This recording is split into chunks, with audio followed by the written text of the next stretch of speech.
EPA Administrator Scott Pruitt, who runs the agency, recently repealed a major effort by President Obama to reduce carbon pollution and slow climate change. It's just the latest in a string of efforts to roll back many Obama-era regulations. But what will the impact be? Alex Miller joins us tonight.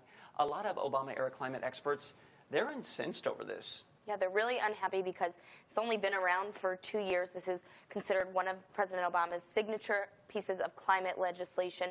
But there's a lot of pushback, and there was back when this was enacted, because they think it's overreaching. And that's because this, along with most of President Obama's climate agenda, was passed through the EPA and not through Congress, and that's how a lot of Republicans and even, frankly, some Democrats think that it should be done. Now, the Clean Power Plan aimed to reduce carbon pollution from power plants by creating some new standards. There are two main goals: reduce health risks and advance clean energy innovation. But the Trump administration says it's been nothing more than a burden. EPA Administrator Scott Pruitt argues that it's actually the Obama administration who overstated these benefits. Now, Administrator Pruitt is cutting the entire program. I spoke with one of the architects of the plan about her concerns regarding a repeal.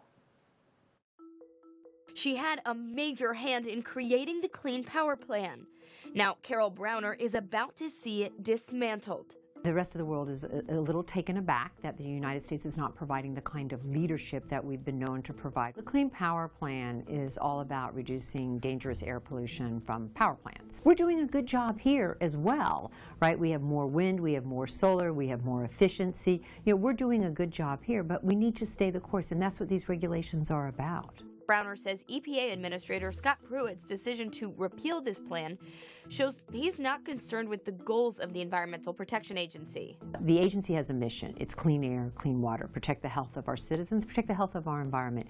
It's not clear to me that Scott Pruitt agrees with any of this. He sued the agency 14 different times before he came to the agency. He doesn't appear to want to follow the science. He doesn't appear to want to follow the laws on the books. I mean, it's very, very disturbing. Pruitt has a long history of fighting the EPA. He sued the agency more than a dozen times while the Attorney General of Oklahoma. More than 24 states are involved right now in a suit against the Clean Power Plan. Browner believes the Obama-era regulation will win out. The agency has always sued for what it does. The real question is what happens at the end of the day. This is still in the courts. The courts are not done looking at it, but I have every confidence that EPA did this right, that EPA followed the process that it's required to follow. It followed the law and it followed the science. Still, this action could make those suits null and void. But Browner says Republicans should be paying attention to places like Colorado, who have seen financial benefits from the plan, and the car industry, which is becoming cleaner and more profitable, before they support this repeal. All right, so there is another side to all this. Browner saying, we followed the science, but many people saying you didn't necessarily follow the law. What say Democrats in response to Republicans? So Republicans out there saying what? They're saying that the health implications that Democrats are promising, they're not really as great as they say, that economic benefits not as great as they say.